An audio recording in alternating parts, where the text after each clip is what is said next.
At the story beginning, we see that Muichiro cuts off the fish demon's arm to save Kotetsu. He then tells Kotetsu to run away so he doesn't get in the way of his fighting. The demon heals and lunges at him, but the Hashira dashes forward and cuts off its head. To his surprise, it keeps moving around, and finally, its whole head grows back. He sees the vase lying on its back and cuts through it, killing the demon and proving that it was made with blood demon art as he had thought. Kotetsu thanks Muichiro for saving his life and apologizes for insulting him, even though the Hashira doesn't know what he's talking about, and then looks at the person who saved him and clings to him tightly. As the smith starts to hate him again, Muichiro tries to move on and walks away, but Kotetsu stops him and asks him to save Kozo, who is being attacked at the moment. He also tells him that Hotaru has been alone for days polishing a blade, and he asks him to save them. Muichiro tries to avoid him at first, but then he remembers what Kagaya Ubuyashiki told him. Muichiro, you will definitely get yourself back.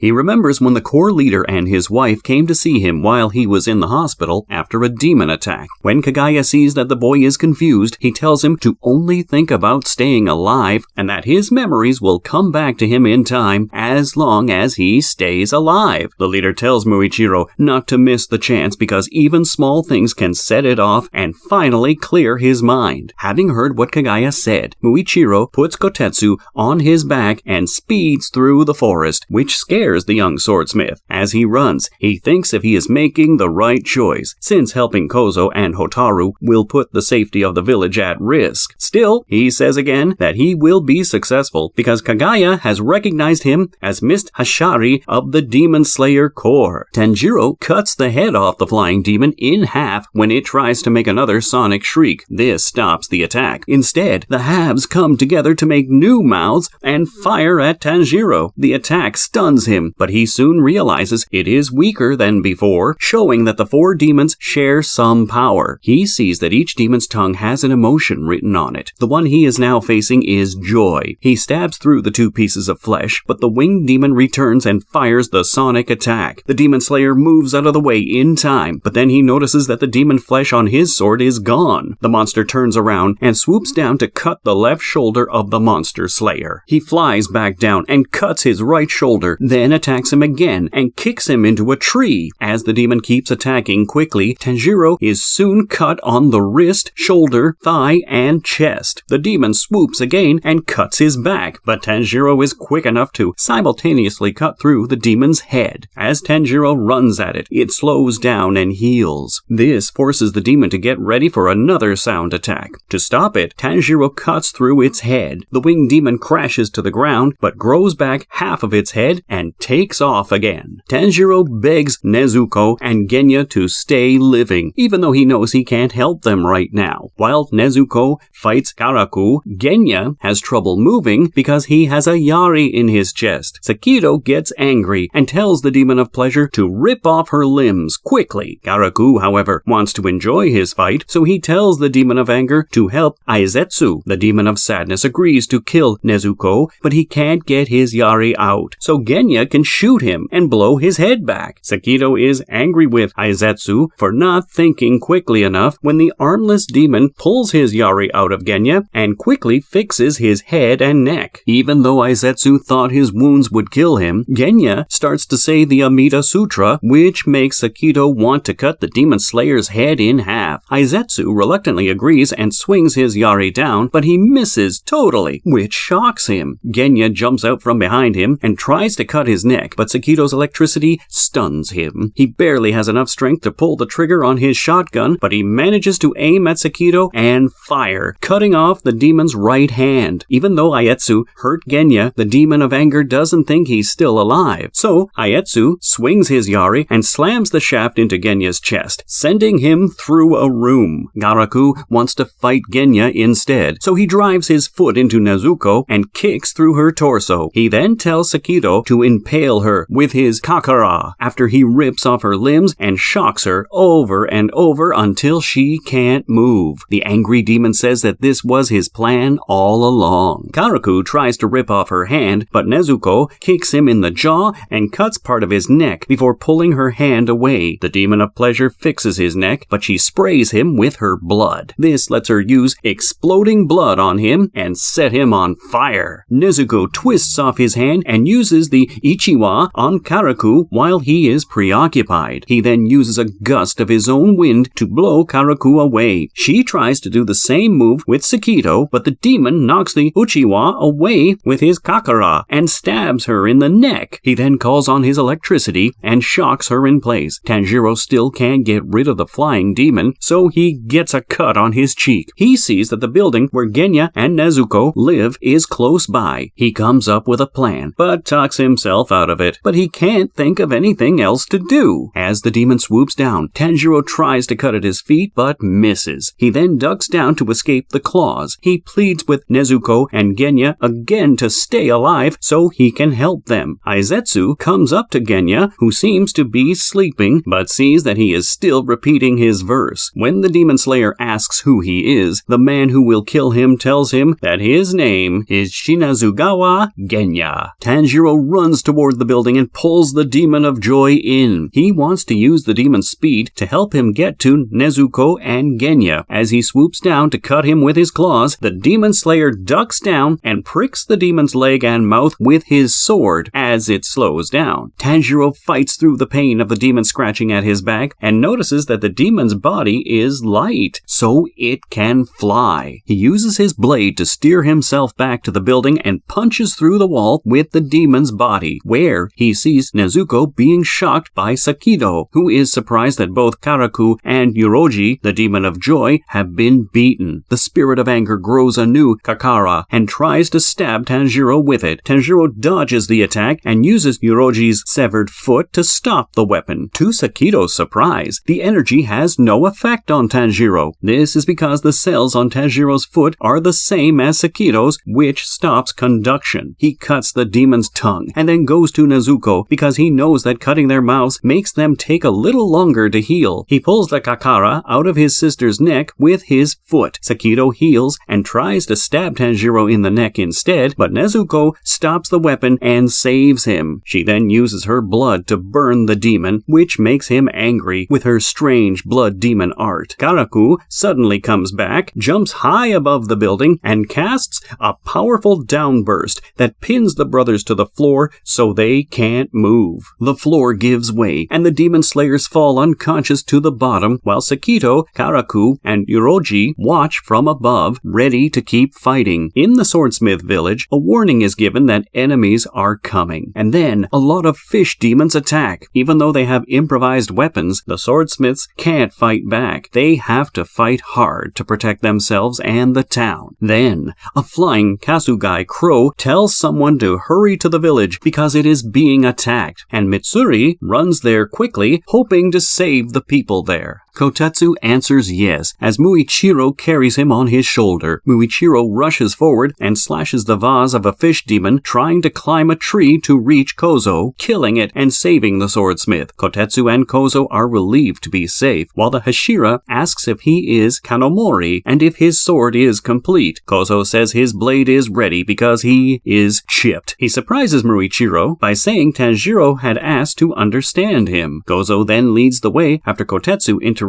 to say Hotaru is still in danger. As they head deeper into the forest, he points to a work hut and asks him to protect the village chief with his blade. Muichiro abruptly pulls the swordsmith back and warns him. The voice inside is impressed. He noticed a porcelain vase rolling out of the bushes. Gyoko reveals Muichiro's Hashira status. The villagers unite to defend the Hashira's weapons and the chief from Gyoko's blood demon art fish demons. When a demon corners a a group behind a house. The love Hashira rushes in and slices through its vase, saving them. Mitsuri apologizes for being late and kills all the demons quickly, shocking the Smiths. She rescues the village chief after they call for help. An enormous fish demon crushes the chief at Techen Tachikawahara's home. His aide tries to save him, but he is knocked aside, noticing that the demon slayers protecting him are dead. Despite his efforts, the demon is too big and fast for him. Mitsuri appears before the aide and asks him not to move due to internal injuries. He is amazed to see her strange, whip-like Nichirin sword forged by Techen. Mitsuri uses love breathing, first form, shivers of first love, to eviscerate the demon as it roars. She says she hates unjustified harm. Chief Techen nearly falls when the demon's hand burns up. Mitsuri catches him and desperately asks if he is okay, to which he replies that a pretty young woman is holding him, causing her to playfully chide him. The chief doesn't want his moment ruined by his aide's advances. Tanjiro wakes up to see Nezuko carrying him and running away as Sakido attacks them with lightning. He hits the ground with multiple bolts, and the siblings are stunned again. Despite the pain, Tanjiro looks up to see Yoroji swooping down to attack them, rolling out of the demon's path and carrying Nezuko into the building. Karaku pursues the demon slayers after Sakido destroys the area. He enters the building and swings his Uchiwa to launch a gust at them, but they turn the corner. Karaku catches them in a long hallway and summons a stronger wind, destroying the building and launching the siblings. Nezuko grabs Tanjiro's blade as they tumble, and Tengu's manifestations search for the siblings after leveling the area. Tanjiro begs Nezuko to drop his sword while he frees her from heavy debris. She grips harder and cuts her fingers, bloodying the blade. He watches as Sakido and Karaku look through the dust cloud, waiting to kill him, while Nezuko ignores her brother's demands and holds his sword. The three then go to Mr. Haganezuka's swordsmith hut to work on Tanjiro's sword. They rush to defend the village. When they arrive, Muichiro senses an upper-ranked demon and meets Gyoko from his vase. He shows 5 swordsmen, stabbed multiple times in a hideous order after talking about his beautiful artwork. Muichiro immediately fights Gyoko. Blood demon art summons fish that stabs Mr. Hashira. Despite easily evading them, he is stabbed while protecting Kotetsu and Kanamori. Gyoko then seals the missed Hashira. Meanwhile, the love Hashira saves many, including the village chief. Tanjiro keeps begging Nezuko to let go of his blade, but all of a sudden, she uses exploding blood and wraps the blade in flames. He watches as it starts to turn a bright red color. As Sumiyoshi watches, a voice says that she is amazed to see the samurai's sword turn red as he fights. Tanjiro then realizes that he is seeing a memory of his ancestor that was passed down to him, and that the samurai the girl who was talking about is the demon slayer who wears his earrings. The blade was black like his, and at that moment it must have been able to turn red like his. As he says that demons will still be able to hurt him even if they get stronger like he does, he also says that life has always helped him stay alive. All of those who helped have the same hopes and feelings to beat demons and save lives. Tanjiro steps forward to face Yoroji, Karaku, and Sakido. He is ready to tell them how he feels. Karaku thinks it's funny that he has a new weapon, but Yoroji says it won't help him and flies to kill him. But Sakido sees the bright red blade, and through Muzan's memories in his cells, he figures out that it belonged to the swordsman who cornered the demon progenitor and almost killed him. As the scar on Tanjiro's head starts to burn again, he raises his sword to strike. At the same time, the face of the mysterious swordsman overlaps with his, which scares Sakido and Yoroji. Tanjiro uses Hinokami Kagura and immediately slashes through Yoroji's neck. He then rushes forward, cuts Karaku's neck, and finally rushes towards Sakido and cuts through the demon's neck. This is the form of Dragon Sun Halo head dance, which decapitates all 3 manifestations in a single fluid dragon-like attack. He remembers the moment when he got strong enough to cut Gyutaro's head off, how his breathing and strength changed, and how his whole body and forehead